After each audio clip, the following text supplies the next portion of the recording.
বন্ধুরা, আমি চাউ সেদ্ধ করে ওটা দিয়ে বড়া বানাচ্ছি। আমি এখানে চাউ কিছুটা সেদ্ধ করে নিচ্ছি আর ওইটা চটকে আমি মেখে নিচ্ছি, ভালো করে ওটা চটকে নিচ্ছি চাউটা সেদ্ধ করে।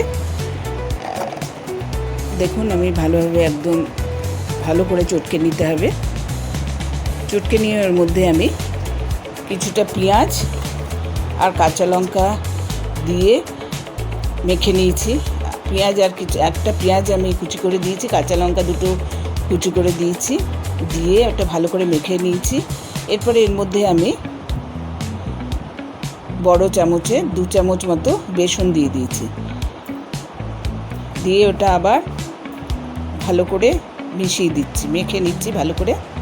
আর কড়াইয়ে আমি সাদা তেল দিয়েছি, রিফাইন্ড অয়েল। এরপরে ওর মধ্যে আমি স্বাদ মতো অল্প লবণ দিয়ে দিলাম, দিয়ে আবার ওটা ভালো করে চটকে মাখছি। মেখে বড়ার আকারে আমি তৈরি করে এটা ভেজে তারপরে এটা বড়া হবে। এটা একটা সাধারণভাবে তৈরি, কিন্তু অসাধারণ খেতে লাগে।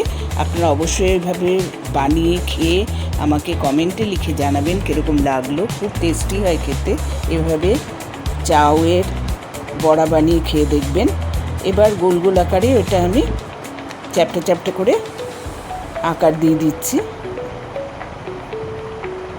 আপনারা অবশ্যই সাবস্ক্রাইব করবেন। সাবস্ক্রাইব করলে নানান রকম নতুন রেসিপি আপনাদের কাছে পৌঁছে যাবে। বেল আইকনে ক্লিক করে দেবেন, তাড়াতাড়ি রান্নার নোটিফিকেশন আপনারা পেয়ে যাবেন। লাইক শেয়ার করবেন। এবারে কড়াইয়ে আমি তেল দিয়েছি, তেল গরম করে রিফাইন্ড অয়েল দিয়ে বড়াগুলো আমি চ্যাপ্টা চ্যাপ্টা করে ছেড়ে দিচ্ছি। আমি অল্প পরিমাণে তৈরি করেছি, আপনারা আরও বেশি পরিমাণে সেরকম করতে পারেন। আমি এটা দুজনের মতো তৈরি করেছি, এই জন্য অল্পই তৈরি করেছি। এভাবে করে খেয়ে অবশ্যই দেখবেন। খুবই সাধারণভাবে তৈরি, কিন্তু হেভি টেস্টি। সস দিয়ে খাবেন, সস পেঁয়াজ দিয়ে খেয়ে দেখবেন। এবারে আমার বড়া ভাজা লাল লাল করে দু সাইড এটা সিম করে তারপরে আমি ভাজছি, যাতে ভেতরটা ভালোভাবে সেদ্ধ হয়। এইগুলো সিম করে ভেজে আমি বড়াগুলো তুলে নিয়েছি। দেখতে পাচ্ছেন আমি বড়া তুলে নিয়েছি।